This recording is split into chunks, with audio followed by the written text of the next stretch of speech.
Na prošlom predavanju govorili smo o Vladislavu Petkoviću Disu, o njegovoj zbirci pesama Utopljene duše i pokušali smo da jedan, po našem mišljenju, pogrešan pogled književne kritike na Disovo stvaralaštvo ispravimo i da ukažemo gde je zapravo greška u posmatranju njegove poezije. To smo radili na ravni stila, na ravni kompozicije, na ravni estetskih postupaka koje Dis uspeva da dosegne. Međutim, što se tiče samog značenja njegovih pesama, kritika prema Disu je bila još nemilosrdnija.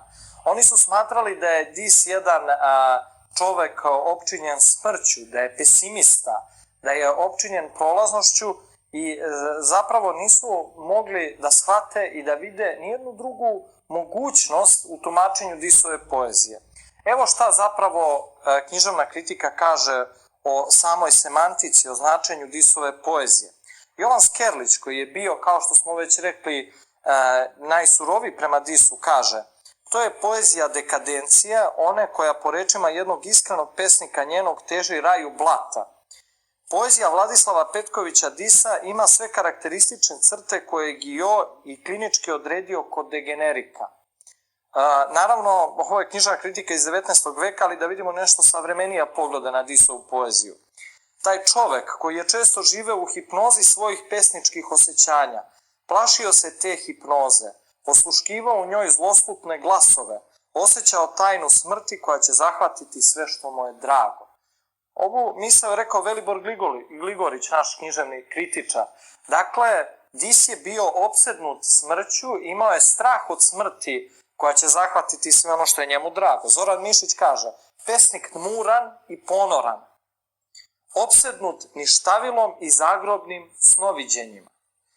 Na kraju, Borislav Mihajlović Mihiz, opsednut idejom prolaženja i kobnog umiranja, glavnom svojom pesničkom idejom, Dis je stvorio jednu fantastičnu, zagrobnu, rezigniranu orkestraciju. Mi ćemo pokušati na današnjem predavanju da osporimo sve ove stavove, da pokažemo da je Dis bio jedan uistinu dominantno optimističan pesnik, jedan pesnik koji je u krajnjem ishodu bio vedar, jer je znao zapravo da je ovaj život prolazan i da smrt dolazi kao spas i kao jedan most ka onom svetu u kome će sve biti rajsko, svetlo, u onom svetu koje on naziva u stvari nevinim daljinama, u nečemu i nečemu što je zaista lepo. Kao prvi argument da bismo osporili ove teze, pozivamo se u stvari na to što su rekli da je Dis pesnik rasula. Novica Petković kaže da je u Disovim pesmama, da je to prvi pesnik naš u kome se raspala celovita slika sveta, da je to pesnik rasula i da je zbog toga zapravo on jedan pesimističan pesnik. Međutim, isti ovaj književni kritičar, kao i svi ostali kritičari, ukazuju na melodioznost Disove poezije. I zaista niko nije mogao da prenebregne činjenicu da je Disova poezija bila melodična, jedna od najmelodičnijih. Šta je zapravo uradio Vladislav Petković Dis? On je parnasovski stih koji su imali Dučić i Rakić, koji je bio 11-terac i 12-terac, zapravo raslabio na račun melodioznosti i vratio se usmenom stihu. Da podsjetimo, taj usmeni stih je još Vojislav Ilić razbio svojim 16-tercom, 4 plus 4 plus 4 plus 4, kako je to pokušao da uradi, nacionalizovanim heksametrom, a Dis je zapravo vratio praktično na ono što je bilo usmeno. Tako nam Dis donosi jedan tročlani 13-terac koji se razvija po šemi 4-4-5. Šta ovo zapravo znači? To znači da se pauze ili cezure u stihu nalazi posle četvrtog sloga, pa posle drugog četvrtog sloga i naravno na kraju stiha koji ima još pet slogova. I ako uzmemo njegovu pesmu, recimo, Možda spava, vidjet ćemo upravo ovaj stih, tročlani 13-terac. Zaboravio sam jutros pesmu jednu ja. To je dakle 13-terac. Vidite kako melodično zvuči. Ili kaže: ne znam zašto nju i san mi java pokriva. Ili, takođe on ima opet tročlani 12-terac, recimo, razvilo se crno vreme opadanja. I tako dalje, da ne ulazimo sada u versifikaciju, teoriju stiha, ali ono što je interesantno jeste da su svi zapravo zaključili da Dis ima melodičnu poeziju, da je pesma možda spava, možda i najmelodičnija pesma na srpskom jeziku napisana, kako će izneti upravo Novica Petković. I to je jedan od naših argumenata kako je moguće da čovek koji je bio hipnotisan zagrobnim snoviđenjima, u strahu, u grču od smrti i od ovoga života, može stvarati melodioznu poeziju, lepu poeziju. Kako je moguće? Naravno, mnogi su mu zamerali da on nema cele pesme lepe, ali kako onda moguće da su stvorena mala remek dela, kao što su pesme Možda spava, Nirvana, Tamnica, Naši dani i tako dalje. Naravno, ovo nije dovoljan argument da bismo sve ono što su kritičari rekli o Disu i o njegovom pesimizmu i strahu od smrti pobili, i zato ćemo uzeti onu pesmu na koju su se kritičari najviše pozivali kada su davali ovakve sudove. Pesma se zove Nirvana. I mi naravno znamo da je nirvana zapravo jedno stanje u daleko istočnim religijama, stanje ništavila, stanje nepostojanja kome se teži. Kako glasi ova pesma? Čitat ćemo nekoliko strofa pa ćemo analizirati. Noćas su me pohodili mrtvi, nova groblja i vekovi stari. Prilazili k meni kao žrtvi, kao boji prolaznosti stvari. Noćas su me pohodila mora, sva usahla, bez vala i pene. Mrtav vetar duvao je zgora, trudio se svemir da pokrene. Noćas me je pohodila sreća mrtvih duša i san mrtve ruže. Noćas bila sva mrtva proleća i mirisi mrtvi svuda kruže. Noćas ljubav dolazila k meni, mrtva ljubav iz sviju vremena, zaljubljeni smrću zagrljeni pod poljubce mrtvih uspomena. I sve što je postojalo ikad, svoju senku sve što imađaše, sve što više javiti se nikad neće. Meni dohođaš. I vi kad čitate ovu pesmu, zaista možete pomisliti da je ovaj čovjek bio opsednut smrću. Toliko puta pominjena reč smrt, skoro u svakom stihu. Dakle, noćas su me pohodili mrtvi, nova groblja i vekovi stari. Pa onda kaže, pohodila su me mora, usahla bez vala i pene, mrtav vetar je duvao zgora.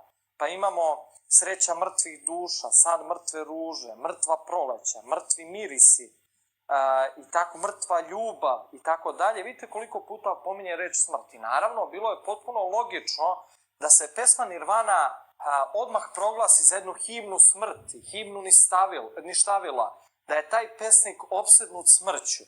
Međutim, u ovoj pesmi, ako je analiziramo, postoji jedna određena vrsta problema. I taj problem je pre svega problem logičke prirode. Ovaj problem, ukoliko se ne reši, onda će ova pesma ostati zapravo jedna bezvredna pesma, jedna pesma koja nije uspela ni na jednom logičkom nivou, uprkos pesničkoj slobodi, da se održi. A u čemu je taj problem? Problem je u stvari prost. Ono što ne postoji ne može ni da se izrazi.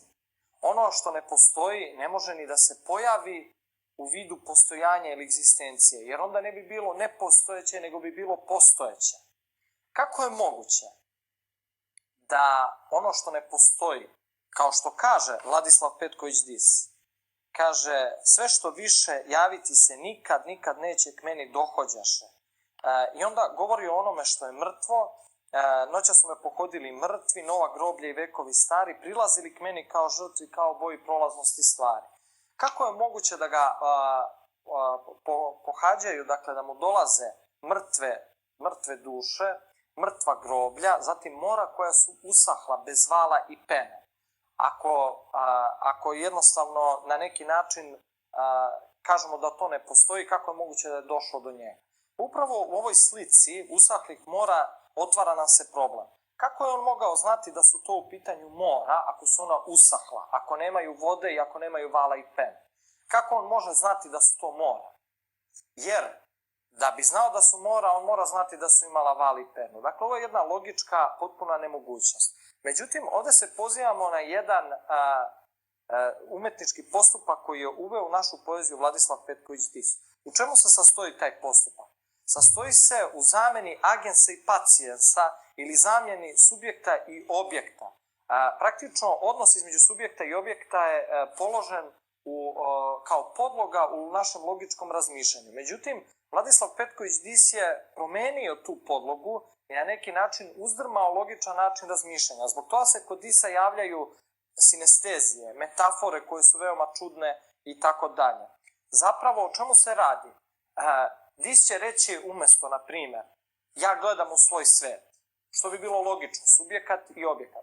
On će reći stih, moj svet me gleda pogledom trupina. Ili će reći, da osjećam sebe u pogledu trava. Ne da osjećam trave u svom pogledu, nego da osjećam sebe u pogledu trava. Pesmi Tamnica će reći da se rodio nepoznat govor, a u stvari rodio se i govor je nepoznat njemu. Dakle, Dis vrlo često koristi svoj umetnički postupak zamene agensa i pacijensa, subjekta i objekta, gdje objekat stavlja kao nosioca situacije i kao nosioca aktivne perspektive, što naravno u logičkom razmišljanju nije tačno. Inače, ovaj postupak je naširoko prihvaćen u umetnosti posle Disa, naročito će ovakav postupak afirmisati Crnjanski, Petrović i Nastasijević što se tiče naše književnosti, a poznat je kod Baudelaira i drugih simbolista u francuskoj poeziji. O čemu se sad zapravo ovde radi? Dakle, kao što smo već rekli, njega posećuju mora koja su usahla. Kako je moguće da on zna da su to mora ako ne vidi ispred sebe vodu? Možda se nekom čini ovo pitanje banalno, ali ukoliko upravo postupak zamene agensa i pacijensa koje je Dis tako često koristio, primenimo na celu ovu pesmu, mi zapravo dobijamo jedno potpuno drugačije značenje. Noća su me pohodili mrtvi. Onda, ako primenimo ovaj postupak i ako pokušamo da objasnimo da je Dis to primenio na celu pesmu, prvo problem će biti rešen, a pesma će biti sagledana ne kao himna smrti ni štavila, nego kao himna svetlosti i optimizma. Dakle, noća su me pohodili mrtvi. Nisu mene pohodili mrtvi, nego sam ja pohodio mrtve. Nova groblja i vekovi stari. Prilazili k meni kao žrtvi. Nisu oni meni prilazili kao žrtvi, nego sam ja njima prilazio kao žrtvama. Kao boji prolaznosti stvari. I evo ga rešenje problema. Noća su me pohodila mora sva usahla, to znači da je isparena voda iz njih, bez vala i pene. Nije moguće da su ta usahla mora došla pred pesnikove oči ili u njegovo snoviđenje, a da on shvati da su mora, pošto nemaju vodu. Ali je moguće da je on sa znanjem da posećuje mora koji je ovde upotrebljen postupak obrtanja agensa i pacijensa, subjekta i objekta, moguće da je on posećivao mora sa znanjem da su to mora koje su izgubila val i penu. I onda polako pesma prelazi u jednu potpuno optimističnu sliku sveta. Zašto je nelogično da smrt prilazi pesniku i da je on opsednut smrću? Zato što da mrtvi i groblja prilaze pesniku, u pesmi bi bila neminovna smrt lirskog subjekta, što se ne događa.